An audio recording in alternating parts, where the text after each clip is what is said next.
디지털 지평선 너머로 폭풍이 몰려오고 있습니다. 이 폭풍은 양자역학의 기묘하고 놀라운 법칙에 의해 움직입니다. 이것은 공상과학이 아닙니다. 양자 컴퓨팅은 곧 현실이 될 것입니다. 양자 컴퓨팅은 현재 컴퓨터로는 10억 년이 걸려도 풀 수 없는 문제들을 해결할 수 있을 것이라고 약속합니다. 하지만 이 엄청난 힘과 함께 그만큼 엄청난 위협도 다가오고 있습니다. 우리의 디지털 세계의 근간인 은행 계좌, 통신, 그리고 디지털 화폐를 보호하는 암호화 시스템들이 위험에 처해 있습니다. 이 시스템들은 고전적인 세계를 위해 설계되었지만 이제 양자적수를 마주하게 될 것입니다. 이러한 위태로운 상황에서 대부분의 관심은 비트코인과 이더리움과 같은 기존 거대 기업에 쏠려 있습니다. 그들은 현재 암호화폐 영역의 왕이지만 그들의 왕좌는 나날이 취약해지는 암호화 가정 위에 세워져 있습니다. 이제 그들이 취약해질 것인지 아닌지가 아니라 언제 취약해질 것인지가 문제입니다. 이 거대한 분산 네트워크를 새로운 형태의 보호로 개조하기 위한 경쟁이 시작되었습니다. 이것은 사람들이 여전히 안에 살고 있는 마천루의 기초를 재건하는 것과 비유될 정도로 기념비적인 작업입니다. 복잡하고 비용이 많이 들며 위험으로 가득합니다. 이러한 임박한 위기 속에서 다른 종류의 프로젝트가 조용히 기반을 다져왔습니다. 모바일 우선 마이닝 접근 방식으로 자주 논의되는 파이 네트워크는 비밀 병기를 가지고 있을지 모릅니다. 바로 선견지명입니다. 다른 프로젝트들이 즉각적인 시장 가치에 집중하는 동안 파이 개발자들은 거대한 글로벌 사용자 기반과 독특한 아키텍처를 구축해 왔습니다. 이 네트워크는 강세장의 광란 속에서 구축된 것이 아닙니다. 장기적인 비전을 가지고 설계되었습니다. 이러한 조용하고 체계적인 접근 방식은 다가오는 양자 시대에 가장 큰 강점이 될 수 있으며 다른 프로젝트들이 이제 막 인지하기 시작한 위협에 대비하는 조용한 혁명이 될 수 있습니다. 앞으로의 도전은 단순히 기술적인 것이 아닙니다. 그것은 철학적인 문제입니다. 현재의 보안 정의를 무너뜨릴 수 있는 기술에 맞서 분산된 미래를 어떻게 확보할 수 있을까요? 해답은 오래된 시스템을 패치하는 것이 아니라 처음부터 위협을 염두에 두고 새로운 시스템을 구축하는 데 있을 수 있습니다. 파이 네트워크는 중앙 집중식 개발팀과 분산된 커뮤니티를 통해 흥미로운 교차점에 놓여 있습니다. 메인넷 출시로 구조가 확고해지기 전에 민첩하게 차세대 보안 프로토콜을 구현하고 적용할 잠재력을 가지고 있습니다. 이것은 단순한 코드에 대한 이야기가 아니라 전략, 커뮤니티, 그리고 다음 대규모 디지털 멸종 사건에서 살아남는 것에 대한 이야기입니다. 양자 컴퓨팅의 개념은 이론 물리학 논문에서 기업 및 대학 연구소에 기능적이지만 아직 초기 단계인 기계로 발전했습니다. 우리는 새로운 컴퓨팅 시대의 여명을 목격하고 있습니다. 구글과 같은 회사들이 선두에 서 있습니다. 그들의 시카모어 프로세서는 세계에서 가장 강력한 고전 슈퍼컴퓨터가 1만 년이 걸릴 것으로 예상되는 특정 계산을 200초 만에 수행하여 양자 우위를 달성한 것으로 유명합니다. 이 특정 작업은 실용적인 응용 분야가 없었지만 그것은 엄청난 경고였습니다. 이론이 작동한다는 것을 증명했습니다. 하드웨어는 실제이며 기하급수적인 속도로 발전하고 있습니다. 또 다른 주요 플레이어는 D-Wave 시스템즈입니다. D-Wave 시스템즈는 양자 어닐러라는 다른 경로를 택했습니다. 이 기계들은 범용 양자 컴퓨터가 아니라 특정 최적화 문제를 해결하도록 설계되었습니다. 그러나 폭스바겐과 록히드 마틴과 같은 회사들은 이미 복잡한 물류 및 설계 문제를 해결하기 위해 이들을 사용하고 있습니다. 이는 양자 기술이 먼 미래의 꿈이 아니라는 것을 보여줍니다. 2025년 8월 25일, 오늘날 상업 및 산업용으로 날카롭게 다듬어지고 있는 도구입니다. 이러한 발전의 속도는 엄청나며 몇 년 전의 낙관적인 예측조차도 꾸준히 능가하고 있습니다. 이는 오늘날의 표준 암호화를 깰 수 있을 만큼 강력한 암호학적으로 관련된 양자 컴퓨터의 타임라인이 줄어들고 있다는 것을 의미합니다. 이전에는 전문가들이 수십 년이 걸릴 것으로 추정했습니다. 이제 많은 사람들은 10-15년 이내에 가능할 것이라고 믿으며 일부 더 비관적인 또는 현실적인 목소리는 훨씬 더 빠를 수도 있다고 말합니다. 우리는 적대적인 국가나 자금력이 풍부한 사설 기관이 악의적인 의도로 이 분야에 자원을 쏟아붓고 있다는 가정하에 움직여야 합니다. 전 세계 암호화를 가장 먼저 깨는 인센티브는 헤아릴 수 없습니다. 이러한 빠른 발전은 중대한 딜레마를 야기합니다. 블록체인 시스템은 불변하도록 설계되었으며 그 기록은 영구적으로 기록됩니다. 이것은 버그가 아니라 기능입니다. 그러나 이는 오늘날 우리의 현재 표준으로 암호화된 데이터가 미래의 양자 컴퓨터에 취약한 채로 블록체인에 남아있을 것이라는 것을 의미합니다. 공격자는 단순히 오늘날 비트코인 또는 이더리움 네트워크의 모든 암호화된 트래픽을 기록하고 기다릴 수 있습니다. 충분히 강력한 양자 컴퓨터를 갖게 되면 그들은 오래된 데이터를 해독하여 몇 년 전의 개인 키와 거래 세부 정보를 드러낼 수 있습니다. 위협은 단지 미래에만 있는 것이 아닙니다. 그것은 소극적입니다. 양자 위협을 이해하려면 그 무기를 이해해야 합니다.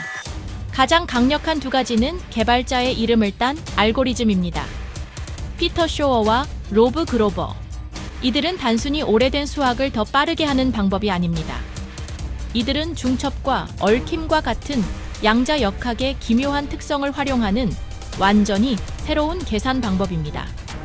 이들은 고전 컴퓨터로는 사실상 불가능한 문제들을 해결하도록 설계되었으며 불행히도 이러한 문제들이 현대 암호학의 기반을 이루고 있습니다. 쇼어 알고리즘은 주요 위협입니다. 이 알고리즘은 매우 큰 숫자의 소인수를 찾는 데 사용됩니다.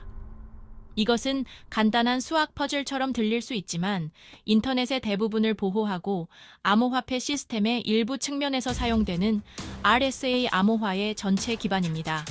두 개의 거대한 비밀 소수를 곱하여 만든 키로 잠긴 금고를 상상해 보세요. 고전 컴퓨터로 최종 결과물에서 원래의 두 소수를 찾는 것은 전 세계 해변에서 두 개의 특정 모래 알갱이를 찾는 것과 같습니다. 양자 컴퓨터의 쇼어 알고리즘은 놀라운 속도로 그 모래 알갱이를 찾아낼 수 있으며 사실상 RSA로 보호되는 데이터의 마스터키를 생성할 수 있습니다. 마찬가지로 비트코인과 이더리움이 공개 및 개인키 쌍을 생성하는 데 사용하는 주요 암호화인 타원 곡선 암호화 ECC도 취약합니다. 이는 소인수 분해를 기반으로 하지 않지만 타원 곡선에서의 관련 이산 로그 문제에 의존합니다. 쇼어 알고리즘은 이 문제를 효율적으로 해결하도록 적응될 수 있으며 ECC의 보안을 무너뜨립니다. 이는 양자 공격자가 블록체인에 공개되어 있는 공개 키를 가져와 쇼어 알고리즘을 사용하여 해당 개인 키를 계산할 수 있음을 의미합니다. 개인 키를 사용하면 관련 자산을 완벽하게 제어할 수 있습니다. 이는 궁극적인 디지털 절도입니다.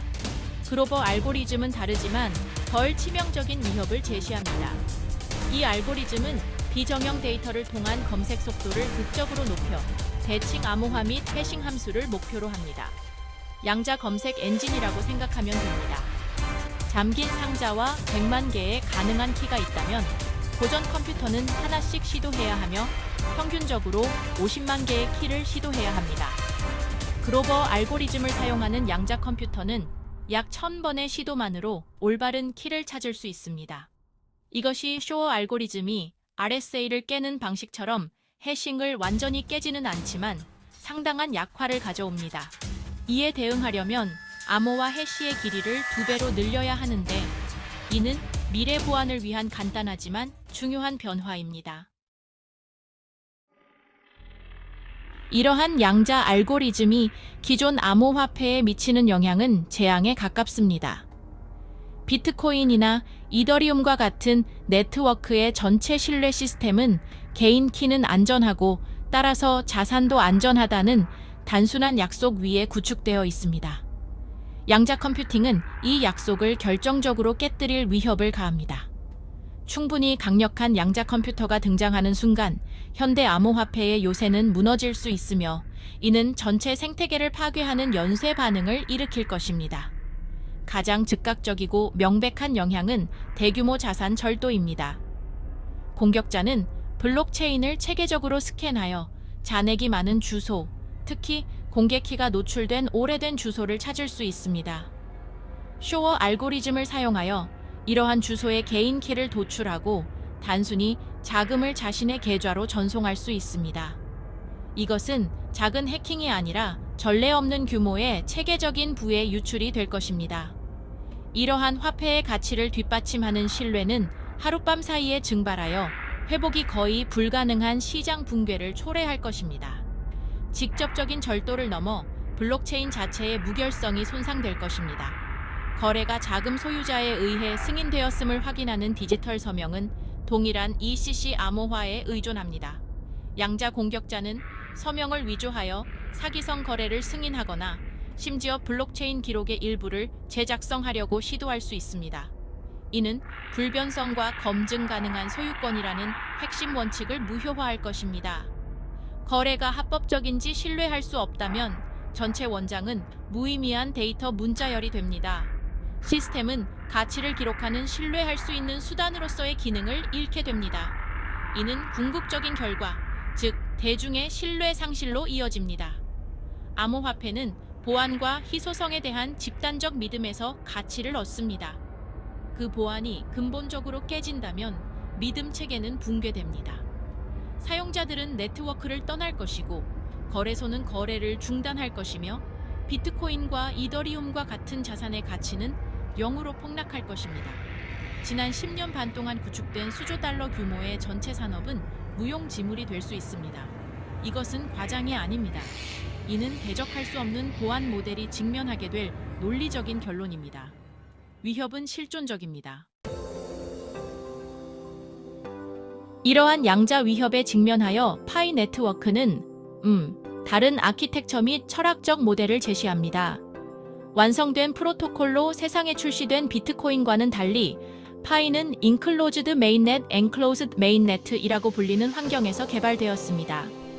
이는 핵심 블록체인은 작동하지만 방화벽으로 보호되어 외부 연결을 차단하면서도 수백만 명의 사용자, 즉 파이오니어들이 KYC를 통과하고 채굴한 파이를 블록체인으로 마이그레이션할 수 있도록 합니다. 이 인클로즈드 기간은 버그나 지연이 아닙니다. 사실 보안 준비에 있어 독특한 이점을 제공하는 전략적 설계 선택입니다. 이러한 접근 방식은 파이를 이전 프로젝트들과 정말로 차별화합니다. 비트코인의 설계는 경직된 것으로 유명합니다. 핵심 프로토콜에 근본적인 변경을 가하려면 비트코인 개선 제안 BIP를 통해 대규모의 공동 노력이 필요하며 이는 솔직히 꽤 논쟁적이고 느릴 수 있습니다. 이더리움은 더 유연하지만 방대한 분산 애플리케이션 및 이해관계자 네트워크와 유사한 문제에 직면해 있습니다. 반면 파이는 현재 중앙 집중식 코어 팀이 관리하고 있으며 이 팀은 비교적 빠르고 효율적으로 시스템 전반의 업그레이드를 설계하고 배포할 수 있습니다. 이러한 민첩성은 양자 컴퓨팅과 같이 빠르게 진화하는 위협에 대비하는 데 매우 중요합니다. 파이 네트워크의 현재 보안은 다른 암호화폐와 동일한 표준, 즉 지갑 및 디지털 서명의 ECC를 사용합니다. 코어 팀은 이를 인지하고 있습니다. 그러나 핵심적인 차이점은 네트워크가 아직 대중에게 완전히 공개되지 않았다는 것입니다. 이는 중요한 기회의 창을 제공합니다. 팀은 방화벽이 해제되고 네트워크 자산이 더 넓은 인터넷에 노출되기 전에 양자 저항 솔루션을 연구, 개발 및 통합할 수 있습니다. 그들은 라이브 상태에 완전히 분산된 시스템에서 복잡하고 위험한 핫스왑을 수행할 필요 없이 양자 후 전환을 계획할 수 있습니다. 또한 파이 네트워크의 아키텍처는 스텔라 컨센서스 프로토콜 SCP를 기반으로 구축되어 거래 합의 프로세스를 지갑 자체의 기본 암호화와 분리합니다. 이러한 모듈성은 솔직히 상당한 이점입니다. 이는 사용자 계정 및 서명에 사용되는 암호화 원시 요소를 업그레이드하는 것이 전체 합의 메커니즘을 전면 개편하지 않고도 잠재적으로 가능하다는 것을 의미합니다. 이는 새로운 보안 표준으로의 전환을 다른 작업 증명 또는 지분 증명 시스템에서 요구되는 깊고 체계적인 변경에 비해 더 관리하기 쉽고 목표 지향적인 엔지니어링 문제로 만듭니다. 파이 네트워크의 공식 백서에 아직 양자 후 암호화 PQC에 대한 매우 상세하고 구체적인 계획이 나와 있지는 않지만 코어팀은 이 문제를 분명히 인지하고 있음을 보여주었습니다. 그들의 공개 성명과 전반적인 개발 철학은 항상 단기적인 유행을 쫓기보다는 보안, 확장성, 그리고 장기적인 생존 가능성을 우선시했습니다. 이러한 신중하고 의도적인 진행 속도는 그들이 양자 위협을 무시하는 것이 아니라 사실상 이를 장기적인 메인넷 출시 전략에 통합하고 있음을 시사합니다. 솔직히 인클로즈드 메인넷 기간의 존재 자체가 이 팀이 한 번 작업하기 전에 2번 측정한다는 증거입니다. 공식적인 소통과 프로젝트의 전체적인 정신을 바탕으로 볼 때 파이가 다단계 전략을 따르고 있다고 추론하는 것은 꽤 합리적입니다. 첫 번째 단계는 인식과 연구에 관한 것으로 아마도 이미 한창 진행 중일 것입니다.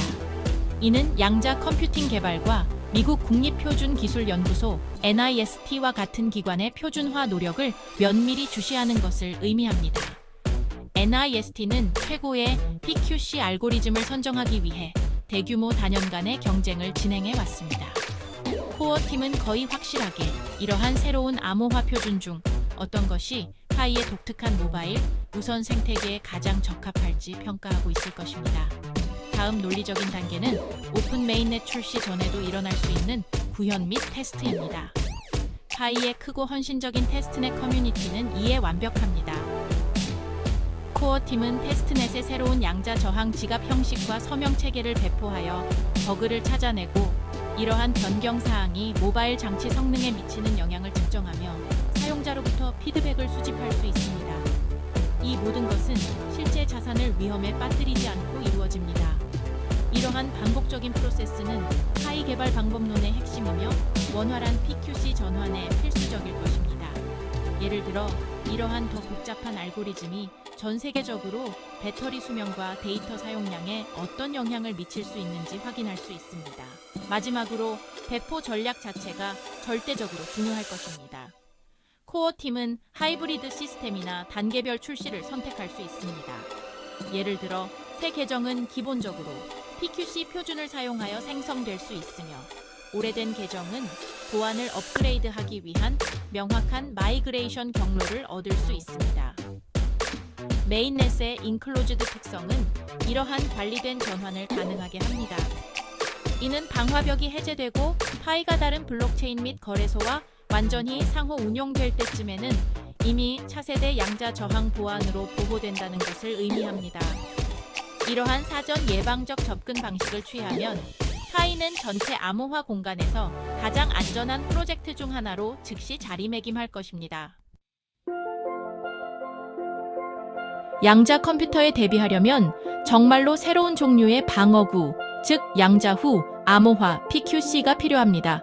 이것들은 단순히 기존 알고리즘을 약간 개선한 것이 아니라 고전 컴퓨터와 양자 컴퓨터 모두에게 풀기 어려운 것으로 알려진 수학적 문제에 기반을 둔 완전히 새로운 암호화 시스템입니다.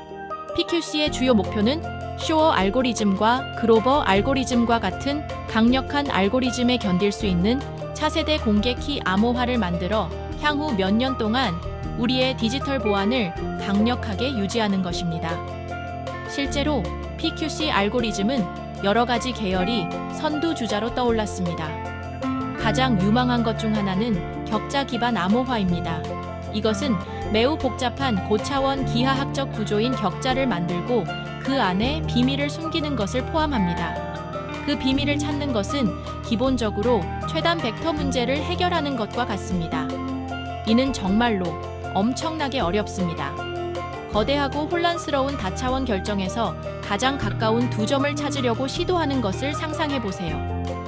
고전 컴퓨터와 양자 컴퓨터 모두 이것을 극도로 어렵게 생각합니다.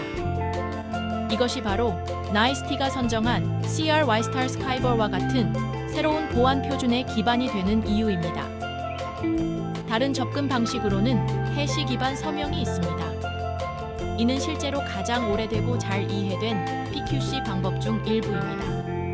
SHA-2556과 같은 표준 해시 함수를 사용하며 그로버 알고리즘이 약간 약화시키더라도 여전히 꽤 강력합니다. 주요 단점은 각 키가 제한된 수의 메시지만 서명할 수 있으므로 상태를 가지며 사용하기가 다소 불편할 수 있다는 것입니다. 또한 오류 수정 코드를 암호화의 기반으로 sa용하는 코드 기반 암호화와 많은 변수가 있는 방정식 시스템을 푸는 데 의존하는 답 연수 암호화도 있습니다. 이러한 각 계열은 강점, 약점, 키 크기 및 계산 속도 면에서 고유한 조합을 가지고 있습니다. 이러한 새로운 PQC 알고리즘과 RSA 및 ECC와 같은 현재 표준 간의 근본적인 차이는 실제로 수학에 있습니다.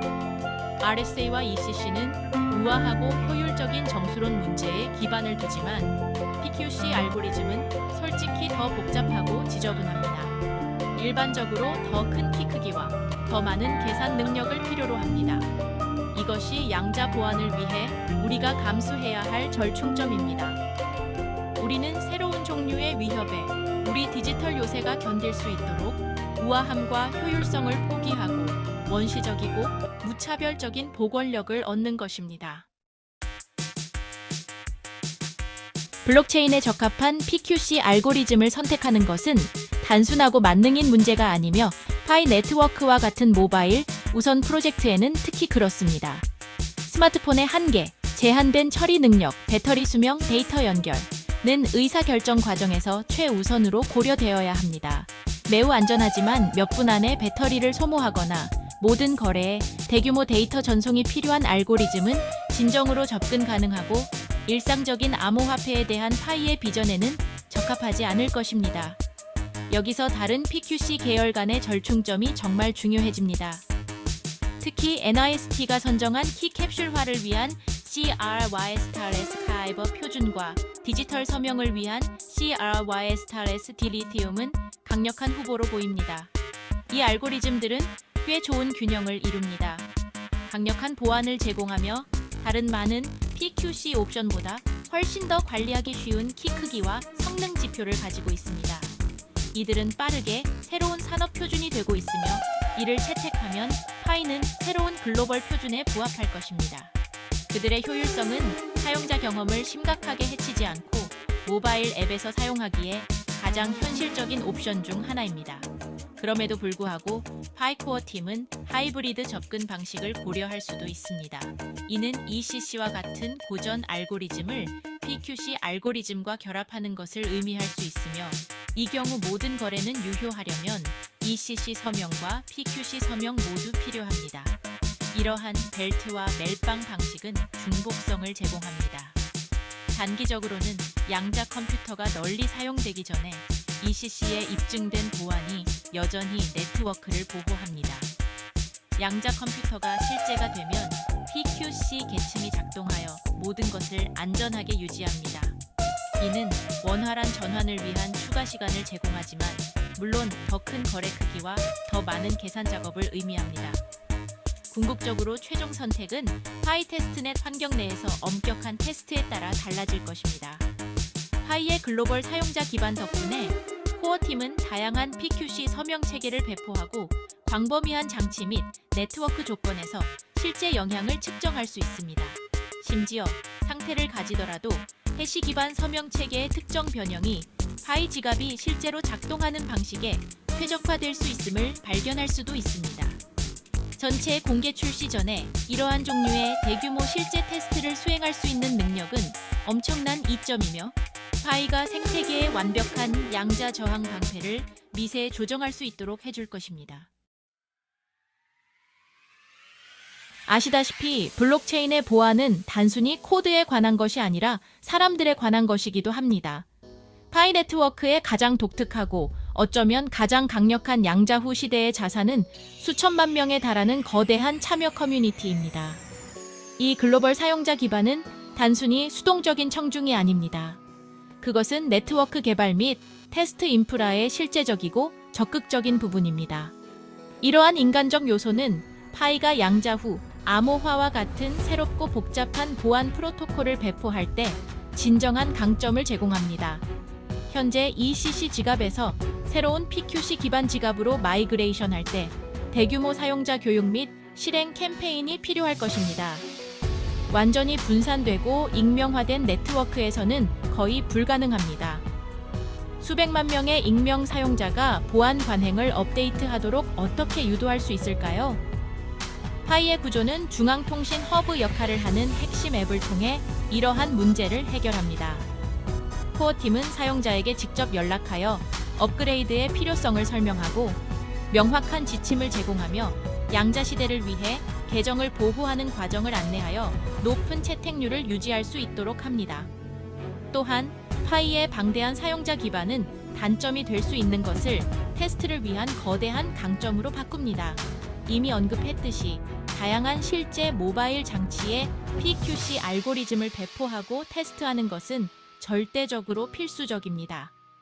파이의 테스트넷은 코어팀이 다른 어떤 프로젝트도 따라올 수 없는 규모로 이를 수행할 수 있게 합니다. 수백만 명의 파이오니어들이 새로운 PQC 지원 지갑 기능을 테스트하기 위해 참여할 수 있으며 수천 가지의 다른 휴대폰 모델과 운영 체제에서 성능, 배터리 소모 및 사용성에 대한 믿을 수 없을 정도로 귀중한 데이터를 제공합니다. 이러한 종류의 크라우드 소싱 품질 보증은 어떤 내부 실험실 테스트보다 훨씬 더 효과적으로 예외 사례와 버그를 찾아낼 수 있습니다. 마지막으로 파이가 사용하는 스텔라 컨센서스 프로토콜 SCP는 이러한 커뮤니티 중심 접근 방식과 완벽하게 일치합니다. SCP는 사용자가 신뢰하는 사람들의 보안 서클을 형성하여 거래를 검증하는 데 의존합니다. 이러한 사회적 신뢰 계층은 보안 전환 기간 동안 진정한 자산이 될 수 있습니다. 예를 들어 PQC 지갑으로의 마이그레이션은 이러한 신뢰 서클 내에서 장려되고 심지어 검증될 수 있으며 사용자가 보안을 업그레이드하도록 사회적 인센티브를 제공합니다. 사회적 그래프와 기술 프로토콜 간의 이러한 시너지는 전체 네트워크를 더욱 탄력적이고 적응력 있게 만들어 네트워크 전반의 암호화 업그레이드라는 다운팅한 작업을 관리할 수 있는 커뮤니티 주도 노력으로 바꿉니다.